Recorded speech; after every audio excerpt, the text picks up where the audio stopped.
Tonight, we welcome back to the Red Shovel Network two of our favorite guests. The famous young couple of crime detection, Mr. and Mrs. Elric. With the Elrics, Teresa and ML. You, although apparently, just like any of a million or so other young married people, managed to have the most extraordinary things happen to them over and over again. In fact, life with the Elrics has never been known to contain a dull moment, which undoubtedly serves to set them aside from the other married people quite decisively.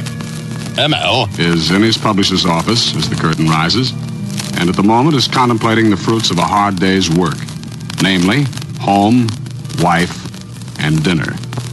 As a matter of fact, it looks like he's starting to head that way right now. You ass interrogative questions out of my face. It's gone.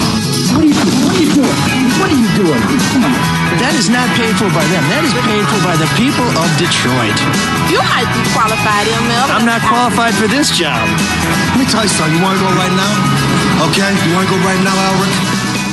Hey kids, it's your old pal ML Elric, and you can't spell unemployed without an M and an E and an L and some other letters that are in there. But it's great to be here on the Red Shovel Network with producer, co-host, shitster extraordinaire, Mark Fellhauer. Oh, I didn't know if it was me or Sean you were introducing. No, he's just the guy who's the poop that gets stirred is Mr. Sean Windsor, because he's got the poop on everything from sports. Sean Windsor of the Detroit Free Press. And we have a very special guest. Before I introduce this special guest, I've been ordered by our legal counsel to read this small statement.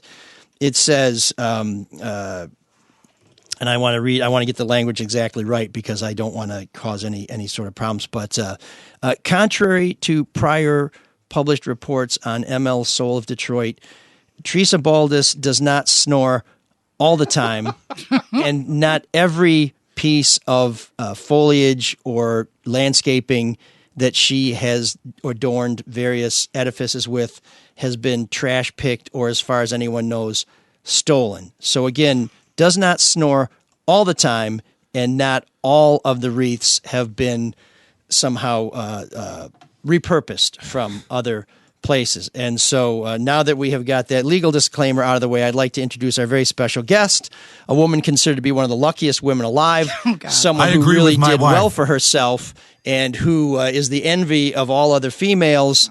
That would be my wife, Teresa Baldus. And I know Drew said something the other day about nepotism. This doesn't really count because she's a working journalist and one of the finest reporters. I also have that in writing here, and I'm supposed to read that at the Detroit Free Press. So I liked how you flinched there, by the way, as you're reading that. Well, away from her. People can't see maybe, but she's right-handed, so I try and be to the left. She's not really ambidextrous. Actually, I am. She just hadn't shown you, but that's I knew right. that. You can trash pick wreaths with your right hand and your left hand. So that's right. right. Those are very good skills. I can also slap you with both. And have. So Teresa's here to talk to us about some of her superlative work at the Free Press. And I wanted to invite you to check out the Drew and Mike store where you can get these sweet jerseys. They're finally in stock. We'll be getting those on the website soon. Some people have said to me, I want to get the jerseys. I apologize. We are getting those on the website. So please bear with us. We would love for you to come get one of these really soon. That money that you squander helps support the show, as do our good friends at Zott Ford in Holly. And I know a lot of you have heard about my friends on other shows on the network, but they are an important part of our success because without sponsors, we're not here. So not only are my friends at Zott Ford in Holly known for having the hottest sales staff in Oakland County, they're also known for sponsoring one of the other big podcasts on Red Shovel Network. You know, last week I thought they were referring to us. I guess they were referring to Drew and Mike, but we're pleased that they are now supporting the Soul of Detroit podcast. And if you go to Zott Ford or dealsinthed.com, you will be supporting them so they can support us. Because in return for your support, my boy Steve Gabar and his team will make sure your next purchase or lease of a new or pre-owned vehicle is fun, fast, simple, and easy, all while saving you fat stacks of cash. So if it's time to dump your current hoopty and pick up a fresh fly ride, go surf Zott Ford's sensational deals and massive inventory at dealsinthed.com. And be sure, please, if you remember nothing else, be sure to tell them ML's Soul of Detroit sent you. I want to get in that thing and just drive it right away. Do you mind? And Teresa actually bought a car at Zott. I did. at one time. Hey, so did I. Yeah, you did He's in a too. pot. Oh, yeah. That's Multiple nice to cars. know somebody in the family will spend money. Well, she spent my money. No, she makes her own money. My own money. She sews her own clothes. Now, you introduced her and said that she was going to talk about some of her stories, but you told me she was coming in to defend leaving Christmas lights up. Well, she You're had really her passing that one on. She had her lawyer prepare that statement for me, so thanks, Herschel Fink. But yes, if she would like to explain why our house is still very festive. It's because I'm a happy person. No, I keep Breaking news here on the Red Shovel Network. Where's Walter? I know. Do you want to disagree with that? I Senator? put the Christmas decorations up Thanksgiving for the big family gathering, and then I leave everything up until our daughter's birthday in January. And I've done it every year, so if people want to drive by my house and think that my wreaths are up too long, sorry. And the lights are on, and I do it because that's what I do. What's wrong with leaving Christmas lights up? It's not Christmas anymore. Yeah, these are Epiphany is over. Actually, Oh, by the way, holiday. these are lights. Kwanzaa lights. Yeah, But no, It's- we're still Epiphany in Day is Kwanzaa. what? January 5th, right? Yeah, 12 days after. Okay. Oh, no, they're not. Well, actually, they are still up. I'm busy. I don't have time to take them down. It still feels Someone like isn't the in that holidays a house. little bit, right? I told you this was a tough room. I warned you before you came in here. Bring your A game. You could argue that it's a holiday until the Super Bowl. No one's egged my house. My car got shot. That's Oh, worse they're than all eggs. They're all unhappy, miserable misanthropes like you. No, apparently. there's lots of people over in our area that have their lights still on. Really. There are. It's not just us. Yeah, but some of those houses are abandoned. No. Oh yeah, there we go again. Teresa, you've set the record straight on the cause for the decorations being out there. Can you speak to the origin of some of the decorations, how they were acquired? All right. This is really under my skin because She insisted on coming on, folks. no. I was going to have my girlfriend. Yeah. I don't even know. I agree with my wife. It's a wise man.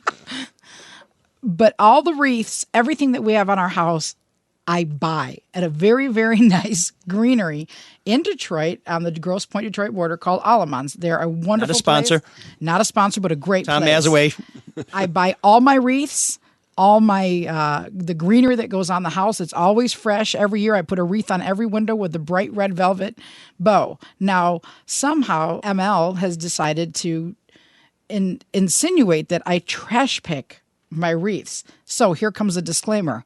I have trash picked wreaths. Truth. But not for my house, which I guess would make it even worse. And I did trash pick a tiny little Christmas tree this year that was perfectly healthy, small, and I put it outside my back door. So now says something. When did I do this?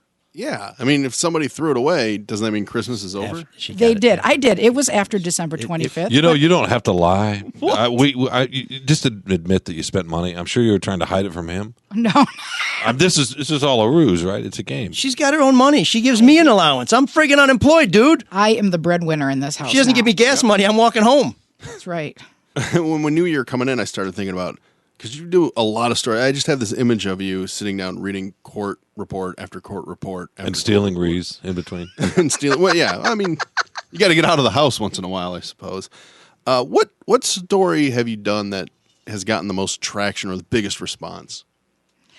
Well, in terms of readers, the biggest story I did that got the most response was about rapes in Jamaica, about women being raped at resorts and the resorts covering it up. And while this may seem like a national or international story, it started because two women in Detroit went on a vacation there and they got raped in the room by one of the hotel resort employees, and leave it to a good old tough Detroit girl to fight back, got the gun, turned it on him, shot him.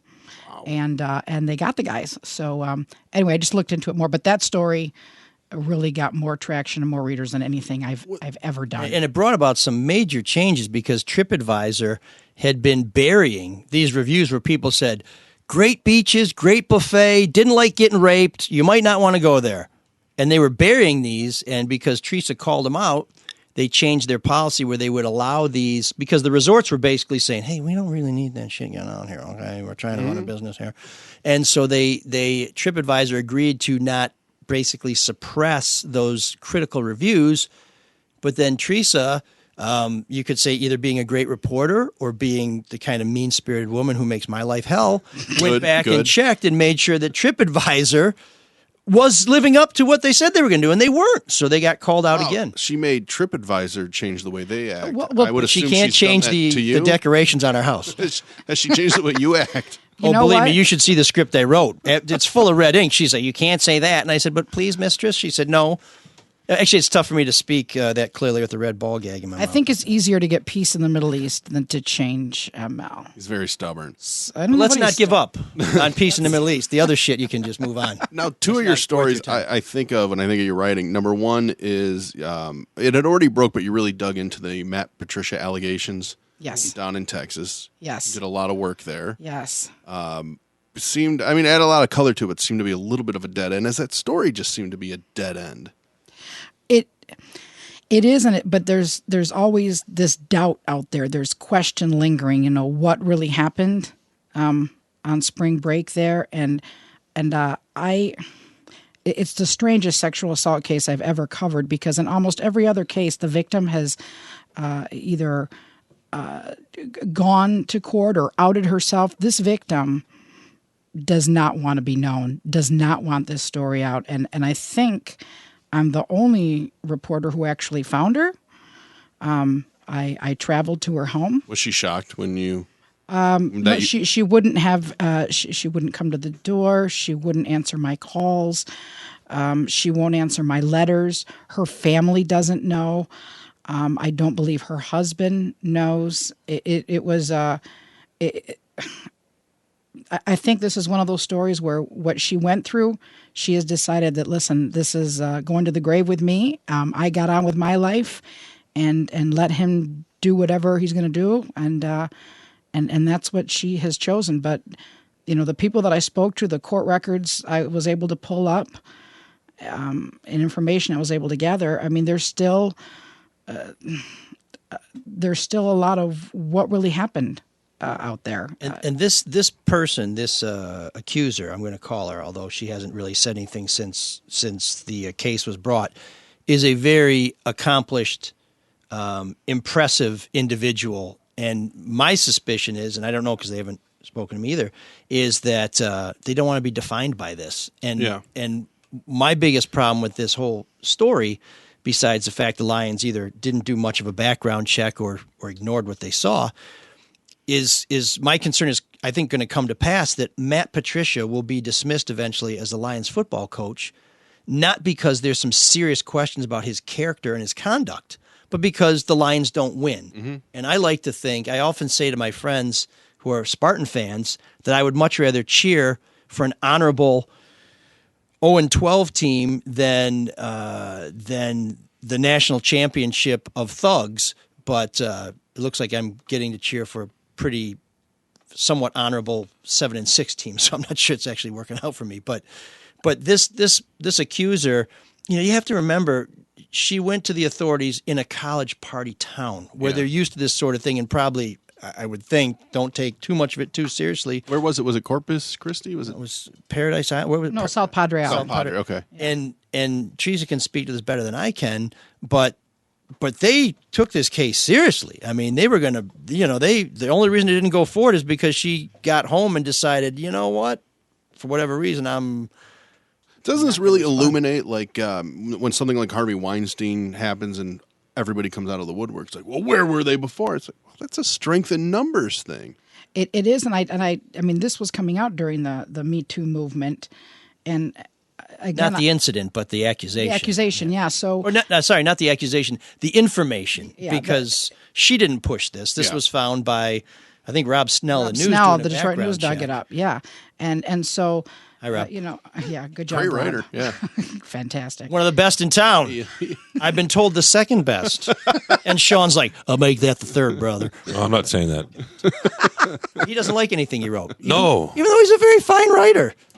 Yeah. No, not me. Rob is. You are. Everybody's better. That's fine. By the way, thugs. No, that's not a word we probably ought to use.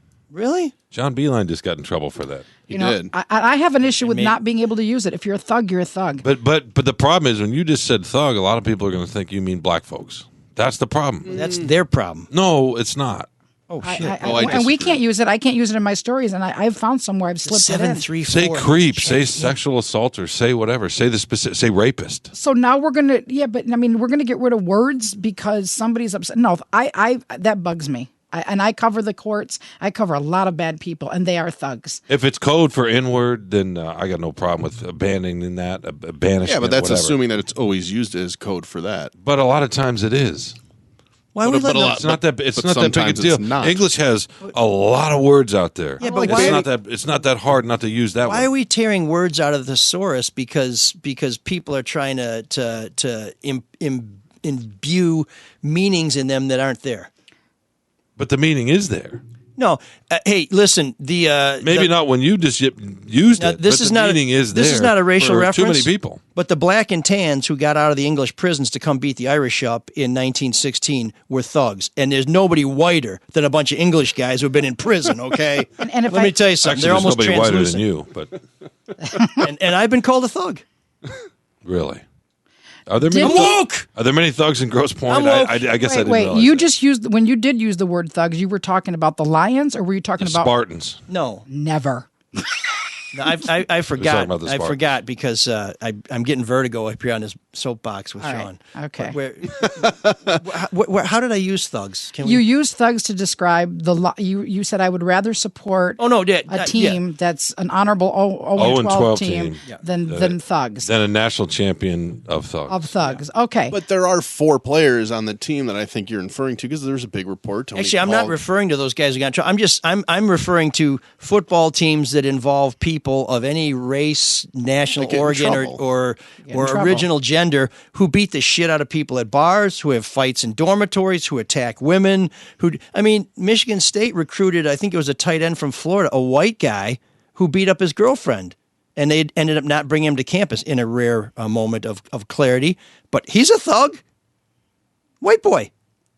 White boys can be thugs. Mm-hmm. Al Capone, big thug. If black folks say that's a coded word, I got no problem with that. It's the same reason we don't say colored anymore. But let's fight about real things. Let's fight about racism, not the words, because I'd But rather words focus, are part of I'd rather racism. focus on the problem than getting distracted by all this other stuff where it's just like, well, I'm glad that you agree with me that this is a problem, but don't say it that way. I say, what? Yeah. Let's fight the problem. Language matters. Let's not get but I the think white out or the just does. copier or whatever we want to call it. I really think and mess up the context. dictionary. I think context and tone matter more than the actual word, and that's what drives me I agree. nuts about Twitter because there is neither of those. Because you're down to 140 characters. Right, and it's tough to put a wink. Although I guess we have emojis and all that other crap, emoticons. But does anybody really think that John you're being Beeline is a thuggish? Yes. racist? Are we being fair to John Beeline to say that he's a racist? No, but because he used the let me word say thug? this: if he had, apparently he did use it, but if he had used it and wasn't trying to say slugs, which is kind of an old school coaching word, which makes sense for him, if he had actually meant to use it, speaking from personal meant to experience. use it, then he would have lost his job the next day. A slug. No, if he had meant to use thug, if that's what he was That's trying ridiculous. to say, If anybody he absolutely would have lost his job the next day. if for John Beeline to lose his job because he used a word that some people consider to be racist, you mean that really, his team considered? Who Yeah. really thinks John Beeline is a racist? Call No, us he's right never had now. it. And I wrote this when I wrote about so it. why He's should he never had lose a his hint job that- because he used a He word? shouldn't, but he didn't. Exactly, He okay. wasn't trying to say And it. there's He your was trying great to say debate. slugs. If you believe that. What's that? If you believe that's what Sorry, I don't mean to lean away. Maybe I should because Mike is being thuggish and I'm afraid right now. Is it because I'm black Irish? Because we were poor? Is that what this is? Got a hockey Poor jersey again. on. There's fist- $75 at with the a fist on it. DrewMikeStore.com, by the way.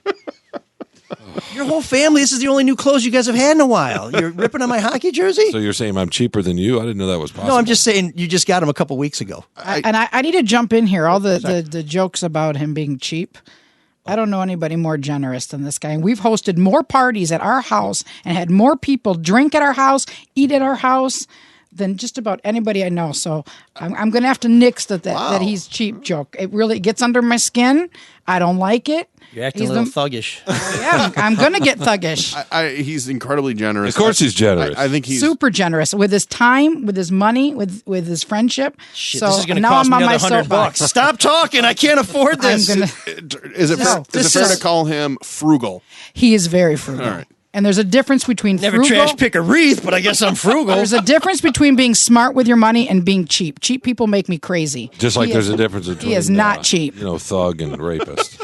See, it's context. Damn. So, Teresa, what's that story you're working on? That's Robert Snell. We have a Facebook Live comment from R. Snell at notdetroitnews.com. It says, "Oh, Teresa, what are you working on? I'm just having a smoke and checking Pacer." Are you working on Love anything Rob. big? You really want to know what I'm working on? Yeah, I do. No, don't. He doesn't. I do. Can This you is say? live. Don't tell the rest of Detroit. No, because it'll. Because it's not that good. I mean, it's not. It's not that good. good? It's all good. All the stuff I write is good. I have a sign on my desk that says that, by the way, so my editors don't bother me.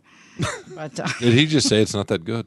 No, she said it's not that good. I was asking. It was an interrogative statement. Okay. Wow. silence, Yeah. complete silence. Well, Sorry, that's a first. I'm just counting my pennies. Go ahead. See, he says he describes himself that way. I'm trying to then see if I then have we enough have to get a fun new with it. ribbon for those worn out ass wreaths. Right.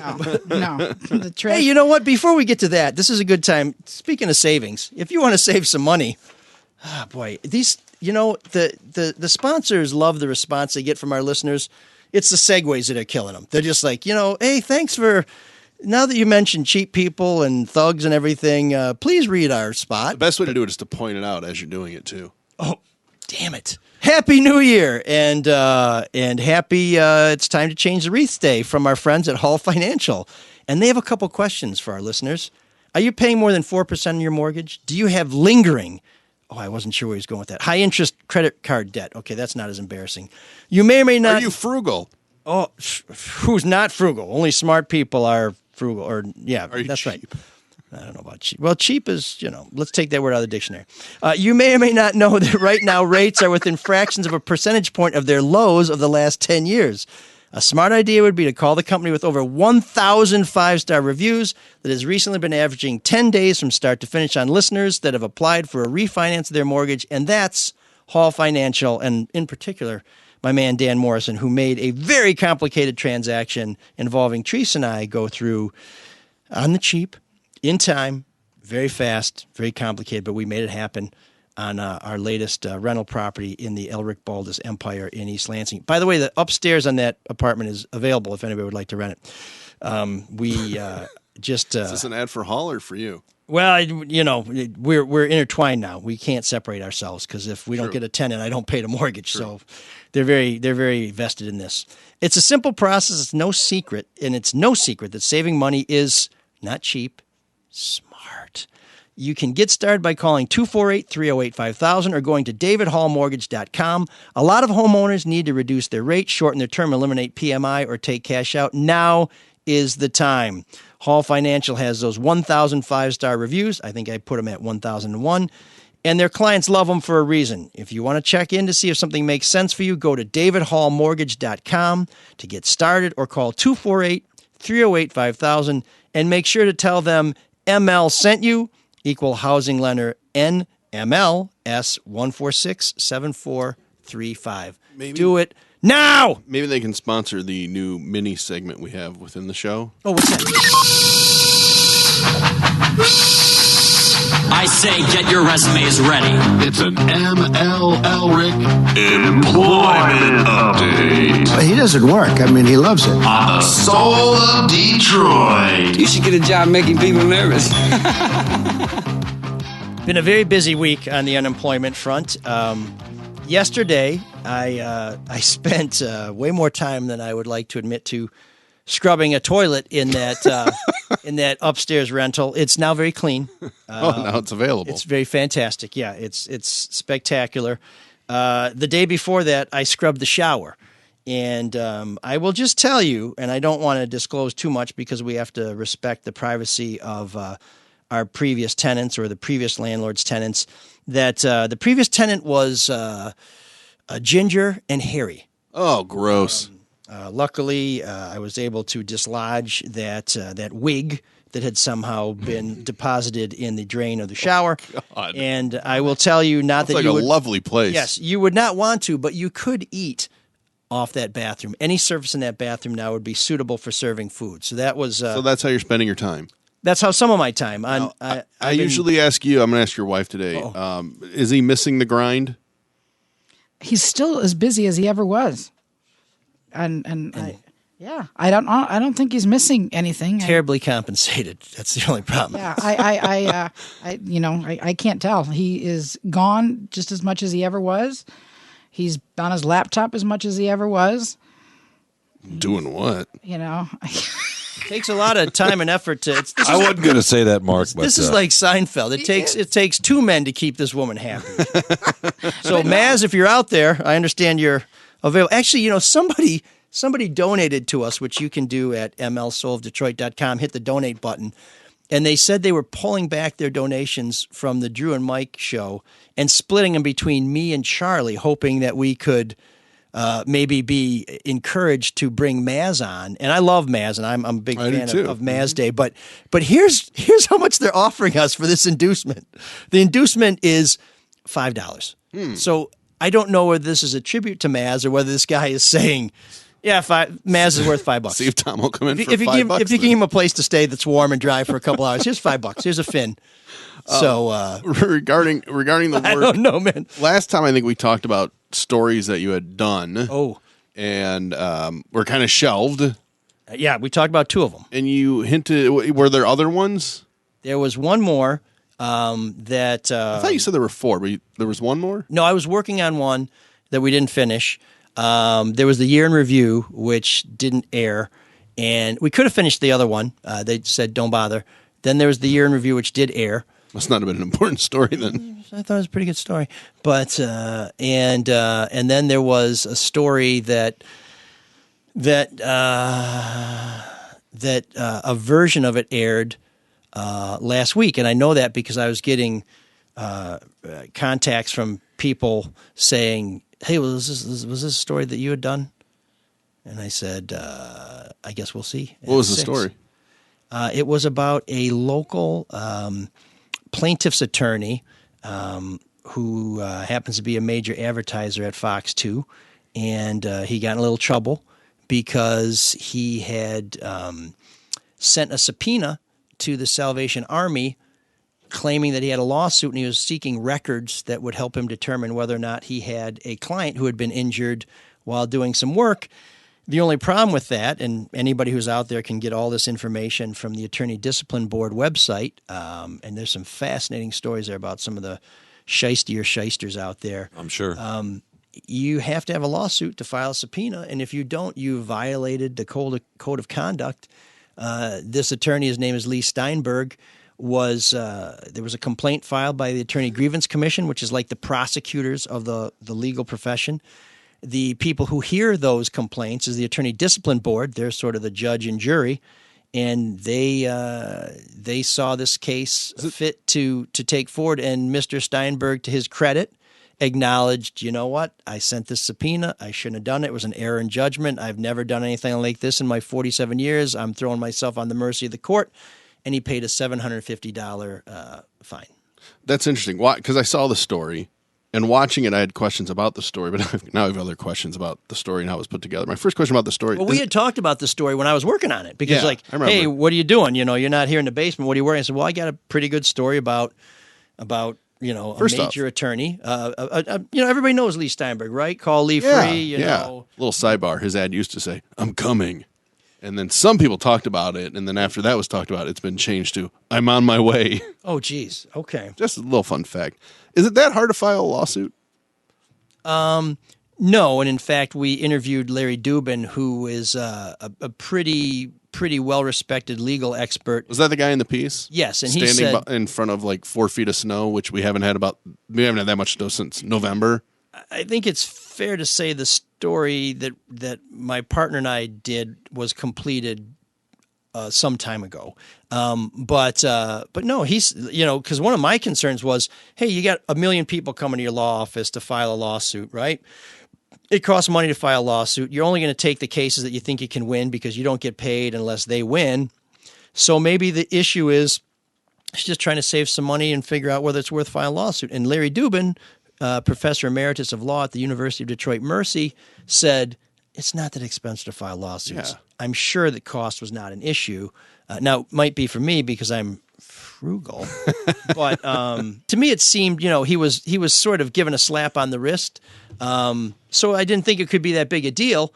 But what the Larry Dubin, the expert, said was, this is a big deal because the very foundation of our legal system is, you should be able to defend yourself against charges, and the way you let somebody know that there's something to defend themselves against is that a lawsuit is filed, which generates some notices and, gets a process going where you have a right to find out what somebody's saying about you. And is this the kind of thing that when something happens like that this isn't the first time? Well, funny you should say that. Lee, who to his credit did answer the phone when I called. Because it's odd that you would get caught your first time doing something like that. Well, every time by the ethics board. I've been caught speeding was my first time, but exactly. Even the second time. But I and I don't mean to suggest he's done this before, but when I called Lee, he took the call, and once I told him what I was talking about, he's like, I'm not going to talk about it. I got nothing to. Wait, to you say. talked to him? And he hung up on me on the phone. Because, I call people first. I call people to make a meeting, to sit down with them if like adults. And if they don't want to do that, then I chase them like little children. Can I throw out a hypothetical here? Yeah. If that story ran... The call was free, by the way. 1-800? I think the station paid the bill. But when you were still at Fox, if that story ran then, would that phone call have been in the piece? In fact, it was in the story that we proposed for air. Okay. And then we had to go find Mr. Steinberg. So, and he didn't want to talk to us then. Oh, another reason for a stakeout. Yeah, and it was a great stakeout. And because we knew what he drove. And the funny thing What's he drive, just out of curiosity? Well, he had, I think the car we were looking at was a rather nice Audi. Oh, all right. And so we're sitting outside the office with what we presume is the employee entrance. And sure enough, after some time, he comes out and he's walking towards this Audi. So we approach him, hey, Lee, ML Elric, just wonder if you could answer some of those questions for us. He's like, I'm not going to talk to you. And then he goes to a completely different Audi. Ooh. I'm like, how many Audis does this guy have? Right. They must be nice. But hey, he works hard, so he's entitled. Would that have been in the piece? Or let me rephrase that. Was that in the piece that you proposed to run when you were there? It was in the yes. And okay. And one of the funny things is Lee is getting in his car. He says, "I expected better of you." And I'm like, "What do you mean expected better of me?" Did you say I expected better of you? Well, that's what I said. I said, "Me, I wanted to, I want to sit down and talk about this like adults." You're but doing your job. Yeah, and I did ask him. I said, is this the first time you've done this, or just the first time you got caught? And he didn't want to answer Great question. that. Yeah, and I think that was. And that was not in the piece. So let me ask you the mechanics of a piece. How much time did you have to run a full story? Because your story's usually after the quarter-hour mark. Oh, Fox is great. Yeah, I mean, we've done stories that ran as long as, I think, 12 minutes. Usually that's with some Q&A afterwards. How long would that piece have been? We've done packages, which is really the little movie that you see. We've done them as long as 10 minutes, and that's too long for a part of the news. So we'll break them in half and say, the rest of the story after the break. So time is never an issue. How long was the Lee story you proposed for air? This would have been around 5 minutes, 4.5 minutes, which for us would have been a rather short story because the story was pretty clear cut. Yeah. He admitted to what he was accused of doing. Paid his fine. He paid his fine, and the Salvation Army said, "Hey, listen, we respect the privacy of our clients, so we don't give anything up without a lawsuit." Mr. Steinberg hadn't filed a lawsuit, so we didn't give anything up. The repackaged version, far shorter. Well, it didn't include any of the encounter. It did include some of our interview with Larry Dubin, but it didn't include any of our encounter with Mr. Steinberg. Huh. Who is an advertiser? But they ran it. He was certainly on TV more than I am. They did. They didn't have to run it. They had the perfect excuse not to run the story. Yeah, I ran it. They're in a repackaged way. I was told that that the station acknowledged that this was a story and that we would report on it. And I will just tell you that up until my last day there, I was inquiring, when is my story going to air? And I would have liked to see that version. And I was just told, we will report on this. And to their credit, they did. See, this is the problem with you leaving. You actually got him on camera and asked him questions. The repackaged story was just an email from his lawyer, which I find it funny when lawyers have lawyers. Yeah. But it was just an email from his lawyer. Well, it also one of the things that I thought was interesting is There's after a few where that lacks a lot of punch. Yeah, after my story basically got put on ice, Mr. Steinberg responded and said, well, eventually the Salvation Army did voluntarily give up the records. And when I contacted the Salvation Army to say, well, I have some new information from Mr. Steinberg, and this sounds like it contradicts what you told me before, the Salvation Army said, we stick by our original statement. So I don't know if that means that Lee was not truthful with us, or whether there's some nuance there that I'm missing or that the Salvation Army chooses not to address. But I will tell you that some of my concerns about the way the story was handled made it easier for me to make my ultimate decision to separate. Before we wrap up this segment about all things ML, and let me. Hey, also, I was gonna. But before we get to, I want to say something. I was going to point this out right here. Amy Dean, who is the mother and the wife of two of the most courageous guys I know on the East Side, both afflicted with cancer, both wonderful people, and they're in my prayers often. And so I want to say hey to the Deans, because great family. Check them out on Facebook. Eric's Troopers, great group. First of all, say something nasty. No, I don't want to say anything. I'm going to offer a bouquet. I've learned, first of all, that Thug is okay. Now you're speaking French? And Cheap is not. So now that I know that, now that I understand, Yes, Cheap is terrible, Thug is great. So now that I've understood it's that, great. It's okay. You know what's really fine, bad? whatever. Cheap Thugs. Okay, there you go. I want to. There's a listener, watcher, both, maybe somebody out there on Facebook, whatever. His name is Ed Stalker, who commented, "Wow, ML, she is beautiful," referring to Teresa. Oh, I thought she was. I he thought was Teresa referring to should you. know that. I thought this was a plug for Sean. But the wow part I enjoy, because that he was assuming that you would. Yeah, exactly. I'm just like, I got some gutter snipe here. It's like, it's this eye patchy biatch that's my speed. I used to be beautiful. Very nice hair, by the way. Do you want to say where that's modeled after? Because we found out before the show. I thought it was a really funny story. The difference is Teresa parts it to the right. Good. I'm glad we're getting back to something interesting. I thought it was a funny Here, story. It is. And she is beautiful. Thank you. And I don't just say that because I'm cheap. That's right. We were talking about local politicians. Oh, sorry, yes. Yes, and I have a picture on my phone of Rashida Tlaib because I love her hair. And I show it to my hairdresser. I'm like, this is how I want my hair cut. And I always keep it on my phone just in case I forget. So yes. Rashida parts it to the left. That's great. I think that's wonderful. Mine's parted to the right. That means nothing about my politics or hers. It's just coincidental. No, in fact, she should have the mo where it's parted in the middle because we're objective. We are. Sean, I don't know where your politics are. You're wearing a hat. I have no politics. Could be. I'm no wearing hair, so it's perfect. No.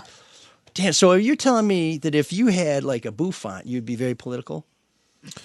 No, I'm telling you that this hat I'm wearing actually has a Tigers logo on it, but I turn it around because I'm supposed to be objective, right? Because I write about sports, so I can't be wearing paraphernalia of the teams that I cover. But my mother gave me this hat 20-some years ago before I was a sports writer, and I can't part with it. It's kind of sentimental. So, in any case, I want to. Your mother was a great woman who loved you. Great piece, too. Unlike a lot of people would be like, "Who could?" Well, a mother could, you wrote a and great she piece did. on her. Yeah. Oh, thank you. Absolutely. Wonderful piece. Someday I want to explore the whole idea. She may be too forgiving. That's all I could say. Of writers and objectivity. Because wasn't it Hunter S. Thompson that just said no writer? That made shit up.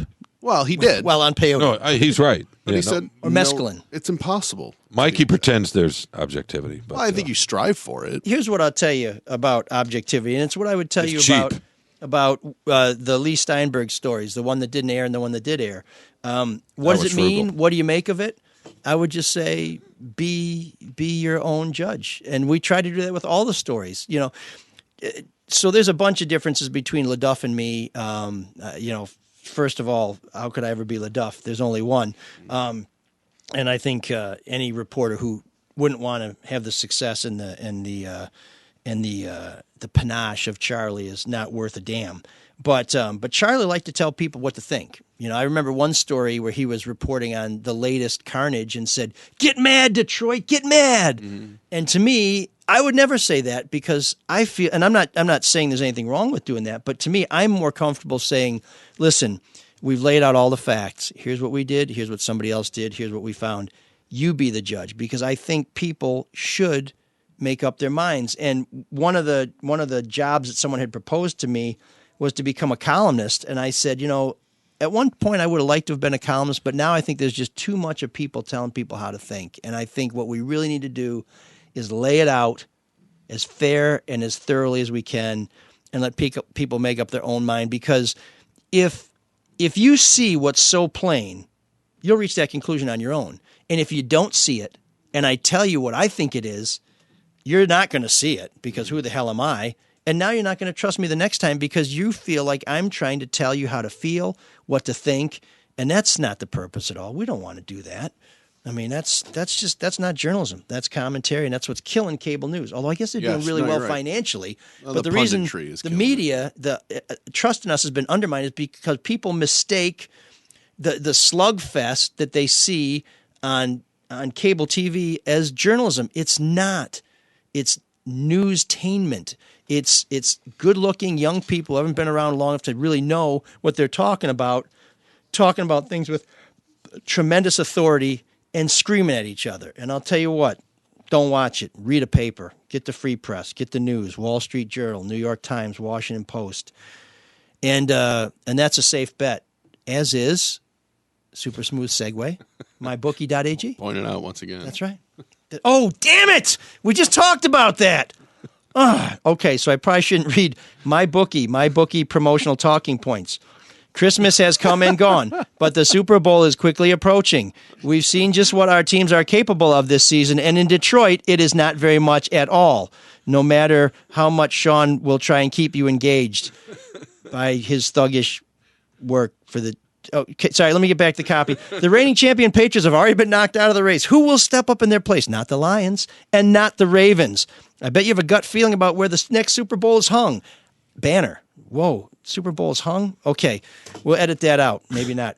Anyways, just go over to mybookie.ag and make your predictions a reality. They've got the fastest payouts, best promotions, and a very helpful 24/7 customer service team.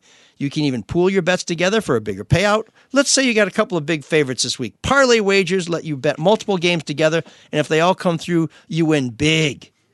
Big. Slowing it down for Joe. Joe, get a vowel in that last name. Okay, you got an E. Never mind.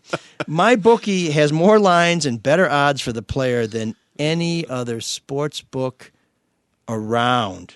If you join right now, MyBookie will match your deposit halfway, all the way up to $100,000. No, $1,000. Let me be clear.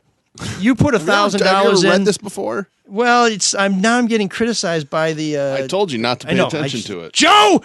Damn it. Okay, and he's taking a shot at Zoofs. Joe, I can't read it. There's no words on it. I'll meet you on Woodward, Joe. We'll take this. Wait! I can read it. You know what, Joe? This is how I'm going to beat you. I'm going to beat you Wolverine style, where everybody says Elric is going to beat Joe's ass, and at the end of it, you'll kill me. So, okay, sorry, cheap shot at Michigan in there. You can bet on Michigan next year, by the way. So you can deposit $1,000, and they'll give you $500. Yeah. If you deposit $100, they'll give you $50. If you deposit $2, they'll say, get that cheap ass out of here. We want the frugal guys. So may I suggest that you deposit a reasonable amount of money that won't be your mortgage payment or your utility Where do we payment. deposit it? Oh, mybookie.ag. But here's the key part. Use the promo code SOUL to activate the offer. You cannot get the match if you don't enter the promo code SOUL. And the reason this is important is because if you support them, they support us. And I know you're thinking that we're going to have sports books at the casinos.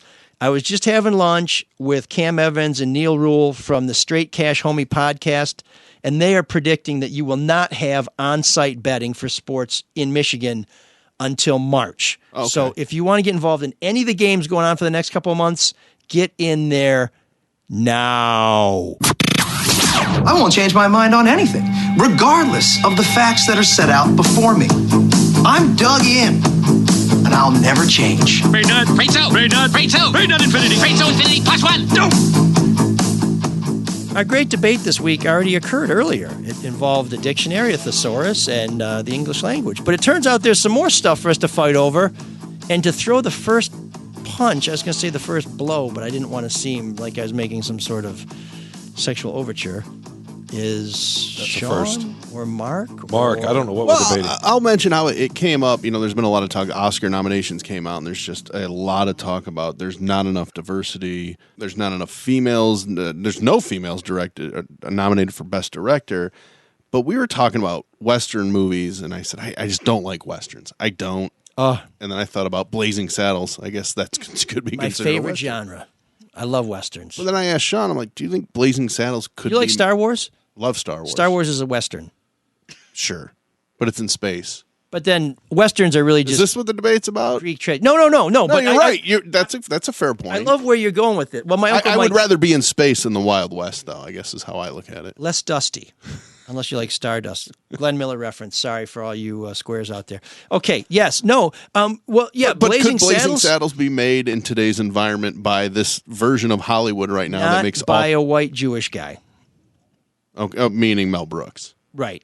Or any white Jewish guy. I think a black author might be able to do Blazing Saddles, but I think you can't have Slim Pickens and all these other guys dropping N-bombs. I think the times have changed. Really? So it is possible to rethink about how we use words. I didn't know that. See, Sean is learning and growing. Okay. And that's your great. But don't you think that if anybody tried to make that movie now, the studios would say, "Whoa!" No, I'm absolutely with you. You couldn't make that now, and that's your great debate. You really think so? I guess we got more. Would a major studio? You don't think a major studio would put their neck out there for? I'm not saying like a remake of that movie, but you don't see those kind of movies anymore. You don't see the old school. You don't see Animal House. How about this? Let's not go back that far. What was the Vietnam satire? Ben Stiller and Tropic of Thunder. Could you make that right now? Could you do full retard bit right now?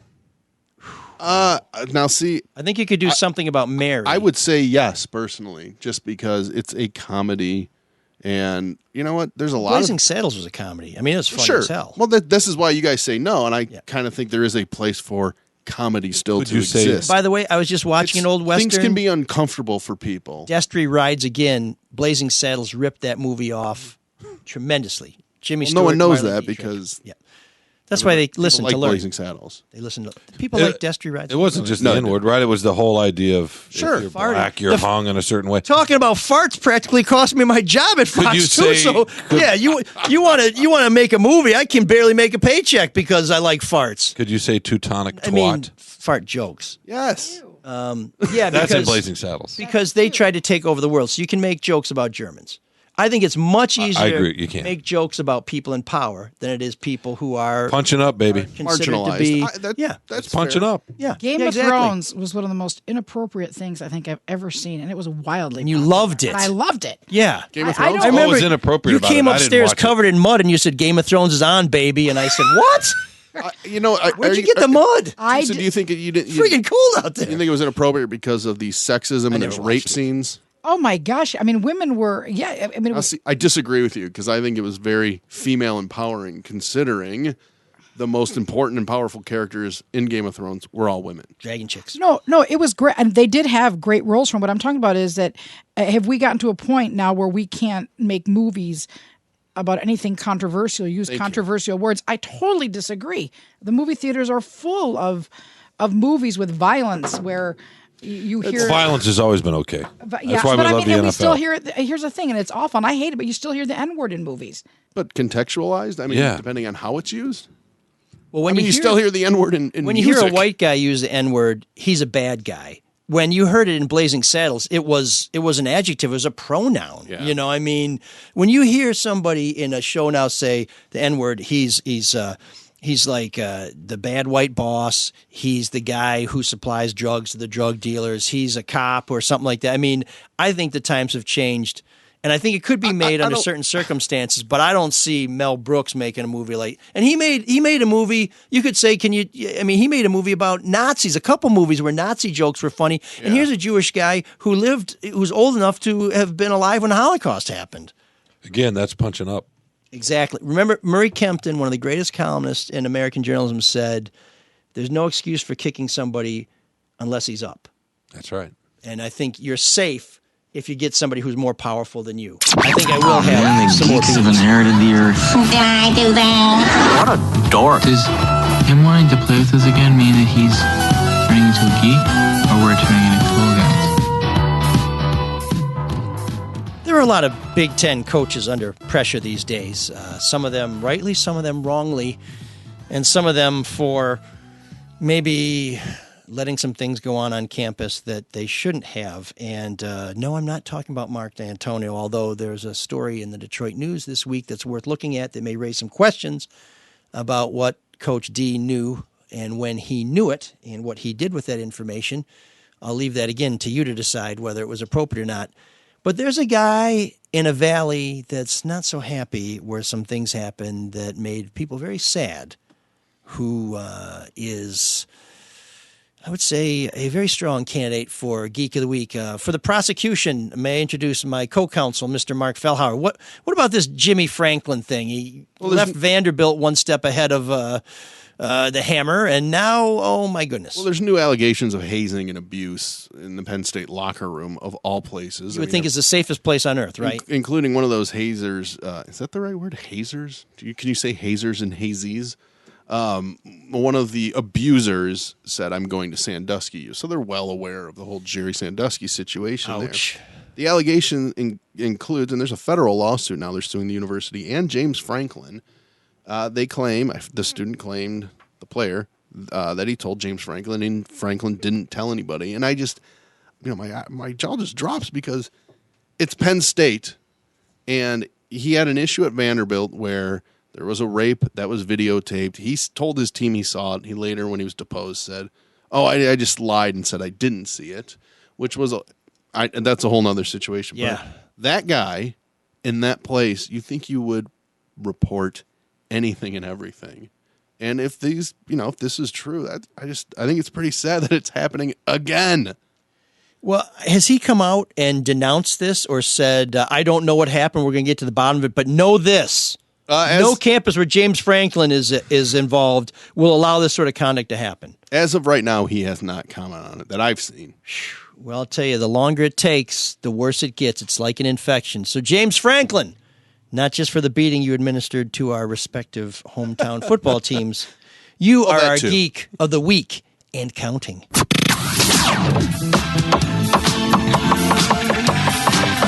See you again. There's an all-night party in room 7609.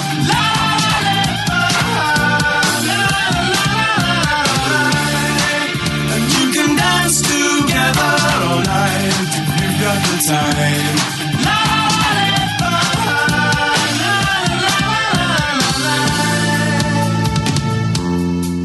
So Patty P last week said, with doing Facebook Live, which we're going to try and do every week for the foreseeable future. We really appreciate Joe being here to make it happen.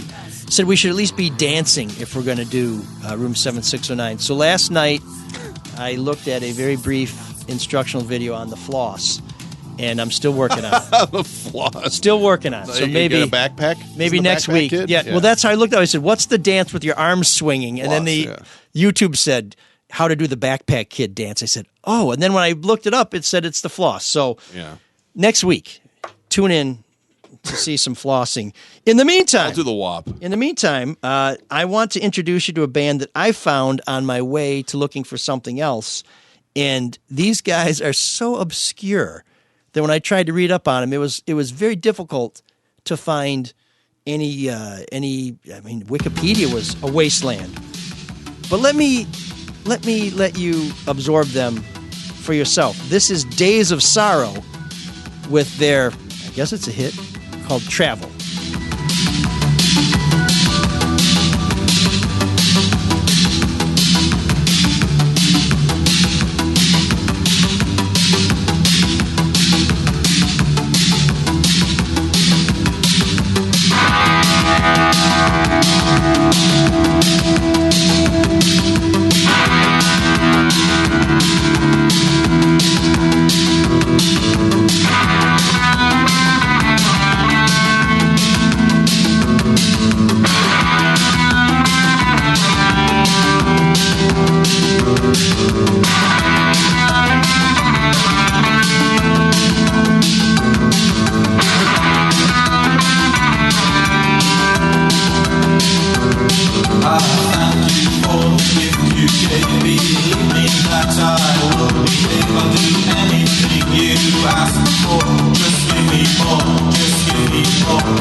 me, I think it's fine. There's only one thing I'm waiting for. Just give me more, just give me more, just give me more, just give me more.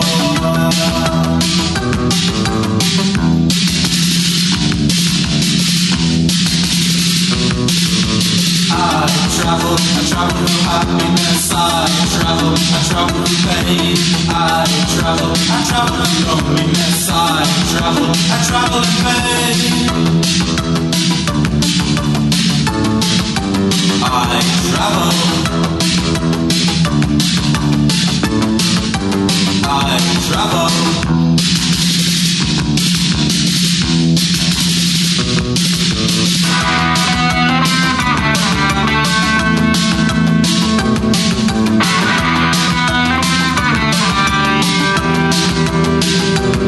I don't wanna get out of this piercing state.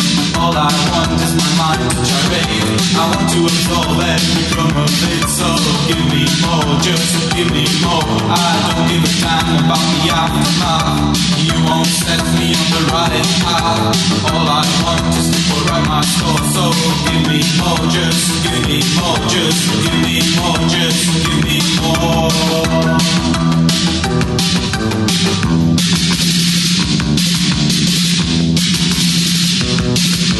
I travel through happiness. I travel through pain. I travel through loneliness. I travel in pain. I travel.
What can I tell you about Days of Sorrow, other than I think they're awesome?